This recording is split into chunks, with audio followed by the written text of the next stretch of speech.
நீண்ட ஆயுளோடும் நல்ல சுகத்தோடும் மனம் நிறைந்த மகிழ்ச்சியோடும் எப்பொழுதும் இன்பமாயிருக்க கடவுளை பிரார்த்திக்கொண்டு தெய்வீக களஞ்சியம் சேனலுக்கு உங்களை அன்போடு வரவேற்கிறேன். ஆன்மீக அன்பர்கள் அனைவருக்கும் என் பணிவான வணக்கத்தை சொல்லிக்கொண்டு இந்த பதிவினை தொடங்கலாம் வாங்க. நம்ம சேனலை இப்போ தான் ஃபஸ்ட் டைம் பார்க்குறீங்கன்னா ப்ளீஸ் சப்ஸ்கிரைப் பண்ணிக்கோங்க. நான் போடுற பதிவுகள் உடனுக்குடன் உங்களை வந்து சேரும். அதன் மூலம் நீங்கள் கேட்டு பயன்பெறுவீர்கள். இன்றைக்கி நம்ம எதை பற்றி தெரிஞ்சுக்க போகிறோன்றது பார்த்தீங்கன்னா, கார்த்திகை தீபம் என்னைக்கு வருது, விரத முறை, பலன்கள், நெய்வேத்தியங்கள், தீபம் ஏற்றும் முறை, இதெல்லாமே தெளிவாக தெரிஞ்சுக்கலாம். வாங்க வீடியோக்குள்ளே போகலாம். கார்த்திகை மாதம் பல சிறப்புகளை கொண்டுள்ளது. அக்னி ரூபமாய் போற்றப்படும் சிவபெருமானுக்கும் அக்னியில் தோன்றிய முருகப்பெருமானுக்கும் காக்கும் கடவுளான மகாவிஷ்ணுவிற்கும் உகந்த மாதமாக இந்த கார்த்திகை மாதம் பக்தர்களால் போற்றப்படுகின்றது. ஒவ்வொரு ஆண்டும் கார்த்திகை மாதம் வரக்கூடிய கிருத்திகை நட்சத்திரத்தில் நாம் கார்த்திகை தீப திருவிழாவை கொண்டாடி வருகின்றோம். கார்த்திகை தீபம் என்பது சிவபெருமானுக்கும் முருகனுக்கும் கொண்டாடும் ஒரு திருவிழாவாகும். அதிலும் விளக்கு ஏற்றி வழிபாடு செய்வது மிகவும் விசேஷம். விளக்கில் உள்ள திரி நம் அகங்காரத்தை குறிக்கின்றது. விளக்கில் உள்ள எண்ணெய் அல்லது நெய் நம் பிறவி இயல்பை குறிக்கின்றது. சுடர் என்பது எரிப்பதன் மூலம் ஈகோவை தூண்டக்கூடிய ஆன்மீக ஞானத்தை குறிக்கின்றது.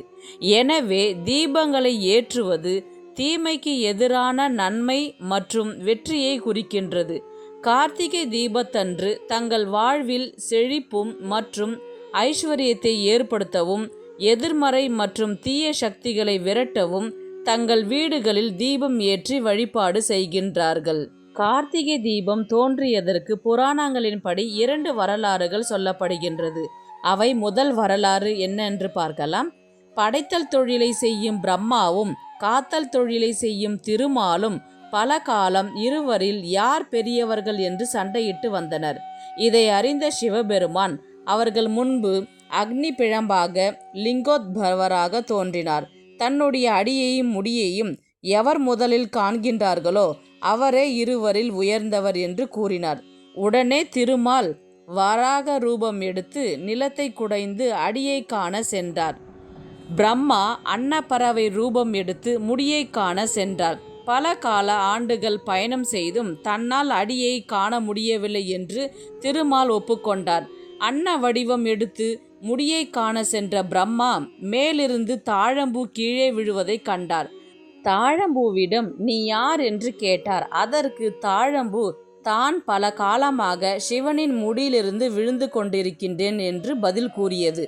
பிரம்மா தாழம்பூவிடம் நெருப்பு பிழம்பாக நின்ன சிவபெருமானின் முடியை தான் கண்டுவிட்டதாக பொய் கூறும்படி கேட்டார்.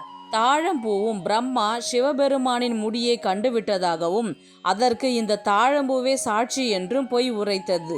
கோபம் கொண்ட சிவபெருமான் பிரம்மாவிற்கும் தாழம்பூவிற்கும் சாபமிட்டார். பிரம்மாவிற்கு இந்த உலகத்தில் எங்குமே கோவில்கள் அமையாது என்றும் யாரும் அவரை வழிபட மாட்டார்கள் என்றும் சாபமிட்டார். தாழம்பூவிற்கு இனிமேல் நீ சிவபூஜைக்கு பயன்பட மாட்டாய் என்றும் சாபமிட்டார். பின்பு தன் தவறை உணர்ந்த பிரம்மாவும் தாழம்பூவும் உத்தரகோசமங்கை திருக்கோவிலில் பல கால ஆண்டுகள் சிவபெருமானை நோக்கி தவமிருந்தனர். தவத்தினால் மனம் இறங்கிய சிவபெருமான் அவர்களுக்கு பாவ விமோச்சனம் கொடுத்தார். இதனால் உத்தரகோசமங்கை திருக்கோவிலில் மட்டும் தாழம்பூ சிவ பூஜைக்கு ஏற்றுக்கொள்ளப்படுகின்றது. பிறகு பிரம்மாவிற்கும் கோவில்கள் கட்டப்பட்டது. பிறகு திருமாலும் பிரம்மதேவரும் சிவபெருமானை உயர்ந்தவர் என்றும் தாங்கள் கண்ட ஜோதி பிழம்பான லிங்கோத்பவர் ரூபத்தை அனைவரும் காண வேண்டும் என்றும் வேண்டி கோரிக்கை வைத்தனர். அவர்கள் கோரிக்கை ஏற்றுக்கொண்ட சிவபெருமான் திருவண்ணாமலையில் ஜோதி பிழம்பாக எழுந்தருளினார். மற்றும் ஒரு வரலாறாக கார்த்திகை என்பது தொங்கல் வடிவில் உள்ள 6 நட்சத்திரங்களின் ஒரு விண்மீன். சிவபெருமான் தனது 3வது கண்ணால் 6 முகங்களை படைத்ததாக புராணங்கள் கூறுகின்றது. அவற்றுள் தத்புருஷம், அகோரம், சத்யோஜாதம், வாமதேவம், ஈசானம், அதோமுகம் என்று 6 குழந்தைகளாக பிறந்து பின்னர் பார்வதி தேவி இந்த 6 குழந்தைகளை ஒன்றாக இணைத்தார். பின்னர் இந்த 6 நிம்பிகளுக்கும் அவர்களின் சேவைக்காக அழியாமையை ஆசி வழங்கினார். இதனால் முருகப்பெருமானை வணங்குவதற்கு சமம் என்று கூறினார். கார்த்திகை தீபம் என்னைக்கு ஏற்ற வேண்டும் என்று பார்த்தால் கார்த்திகை நட்சத்திரம் ஆரம்பிக்கும் நாள் டிசம்பர் 3ஆம் தேதி புதன்கிழமை மாலை 5:59 மணிக்கு தொடங்கி கார்த்திகை நட்சத்திரம் முடியும் நாள் டிசம்பர் 4ஆம் தேதி வியாழக்கிழமை மதியம் 2:05 மணிக்கு முடிகின்றது. தீபம் ஏற்ற வேண்டிய நாள் டிசம்பர் 3ஆம் தேதி மாலை 6 மணிக்கு இல்லத்திலும் கோவில்களிலும் தீபம் ஏற்றலாம். ஆலயங்களில் தீபம் ஏற்றப்படும் 3 வகையில். முதல் நாள் தீபமான குமாராலய தீபம் முருகன் ஆலயங்களிலும், 2வது நாள் தீபம் ஏற்றப்படும் தீபம் சர்வாலய தீபம் பௌர்ணமியில் சிவன் கோவிலில் ஏற்றுவது. 3வது நாள் ஏற்றக்கூடிய தீபம் விஷ்ணு ஆலயங்களில் ரோகிணி நட்சத்திரத்தில் ஏற்றப்படும் விஷ்ணுவாலய தீபம். பிறகு பரணி தீபம் ஏற்றப்படுகின்றது. 3வது நாள் பரணி தீபம் சிவபெருமான் காட்சி அளித்ததை நினைவு கூறும் வகையில் திருவண்ணாமலையில் உச்சியில் 2668 அடி உயரத்தில் கொப்பரை வைக்கப்பட்டு டன் கணக்கில் நெய் ஊற்றி மாலை 6 மணி அளவில் பரணி தீபம் ஏற்றப்படுகின்றது. சிவபெருமான் நெருப்பு பிழம்பாக அடிமுடி அறிய முடியாத அண்ணாமலையராக எழுந்தருளிய அற்புத ஸ்தலம். பஞ்சபூத ஸ்தலங்களில் இது அக்னி ஸ்தலமாகும். மலையே சிவனாக காட்சி தரக்கூடிய ஸ்தலம். கிரேதா யுகத்தில் நெருப்பு மலையாகவும், திரேதா யுகத்தில் மாணிக்க மலையாகவும், துவாபார யுகத்தில் பொன் மலையாகவும், இந்த கலியுகத்தில் கல் மலையாகவும் காட்சி தருவதாக நம்பப்படுகின்றது. நாம் 3 நாட்கள் ஏற்றக்கூடிய தீபங்களை பற்றி பார்க்கலாம். பரணி தீபம் என்பது நாம் கடவுளுக்கு ஏற்றக்கூடிய தீபம்.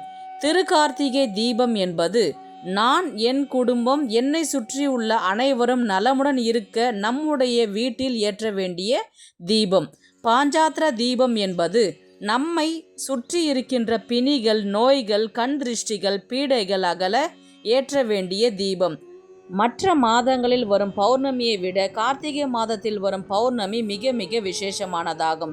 இந்த நாளில்தான் ஜோதி வடிவமாக பிரம்மாவிற்கும் விஷ்ணுவிற்கும் ஈசன் காட்சி கொடுத்ததாகவும் இதனை கொண்டாடும் விதமாகவே ஆண்டுதோறும் மகா தீபம் ஏற்றப்படுகின்றது. தீப ஒளி இருள் என்ற அறியாமையை போக்கி அருள் என்ற ஆன்மாவை ஆற்றல் மிக்கதாக்குகின்றது. தீபத்தில் 3 தேவிகளான துர்க்கை, சரஸ்வதி, லக்ஷ்மி 3 சக்தியும் தீபத்தில் இருப்பதால் தீபம் ஏற்றி தினமும் பூஜை செய்வதால் மனதில் தோன்றும் குழப்பங்கள் விலகும். வாழ்க்கையில் உயரத்தை கொடுக்கின்றது. திருவண்ணாமலை மலை மீது ஏற்றப்படும் தீபத்திற்கு ஏற்ற செம்பு, இரும்பு, கொப்பரை கொண்டு தயாரிக்கப்பட்ட கொப்பரையில் தீபம் ஏற்றுவார்கள். இந்த தீபத்தில் ஏற்றப்படும் நெய் சுமார் 3000 கிலோவாகவும் 1000 மீட்டர் காடா துணியும் கொண்டு ஏற்றப்படுகின்றது. இந்த தீபமானது 1 வாரம் அணையாமல் எரிகின்றது. விளக்கு ஏற்றும் முறை. கார்த்திகை மாதம் முழுவதும் அதிகாலை மற்றும் நிலைவாசலில் தீபம் ஏற்ற வேண்டும். கார்த்திகை மாதம் முழுவதும் ஏற்ற முடியாதவர்கள் ஒரு குறிப்பிட்ட நாளில் தீபம் ஏற்றினாலே அந்த மாதம் முழுவதும் ஏற்றிய பலன்கள் கிடைக்கும். அது துவாதசி, சதுர்தசி, பௌர்ணமி. இந்த நாளில் நீங்கள் கோவில்லையும் ஏற்றலாம், வீட்லேயும் ஏற்றலாம். வீடுகளில் பார்த்தீங்கன்னா 3 நாட்கள் தொடர்ந்து தீபம் ஏற்ற வேண்டும். டிசம்பர் 2ஆம் தேதி, டிசம்பர் 3ஆம் தேதி, டிசம்பர் 4ஆம் தேதி வீடுகளில் தீபம் ஏற்ற வேண்டும்.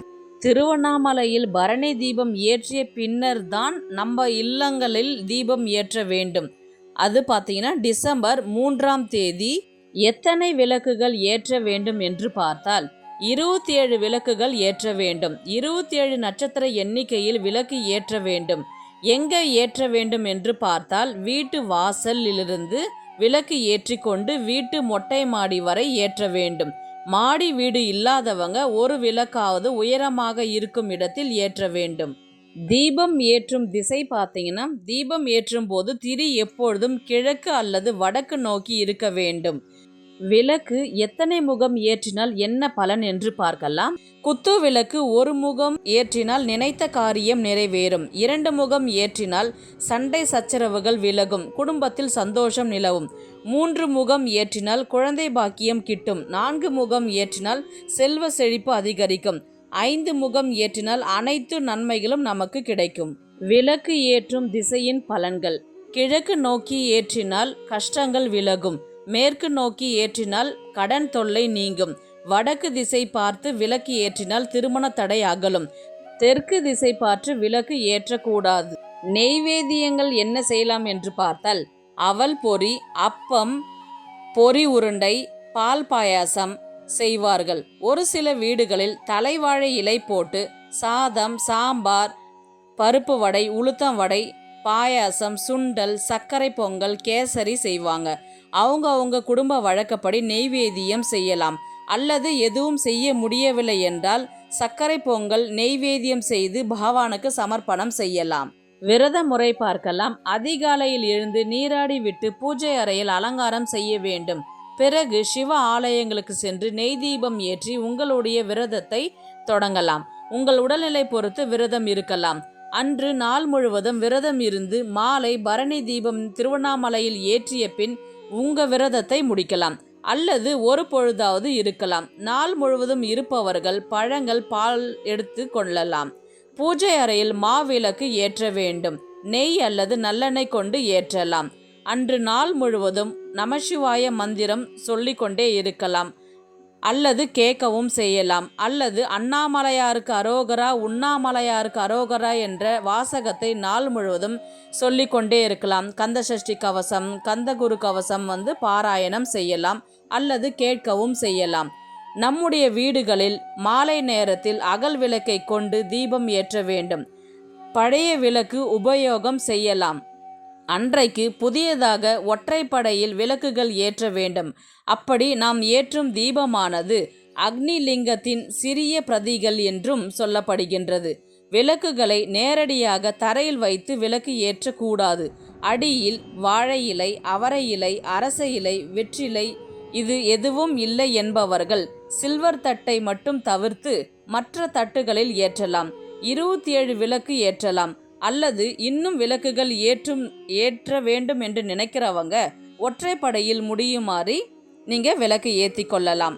குத்து விளக்கு வீட்டு வாசலில் ஏற்றுவது மிகவும் சிறப்பு. மகாலட்சுமி அருள் கிடைக்கும். மகாலட்சுமி வாழும் இல்லமாக மாறும். இதனால் செல்வ செழிப்பு உண்டாகும். விளக்கு ஏற்றும் பொழுது ஏதாவது மந்திரம் சொல்லிக்கொண்டு விளக்கை ஏற்றலாம்.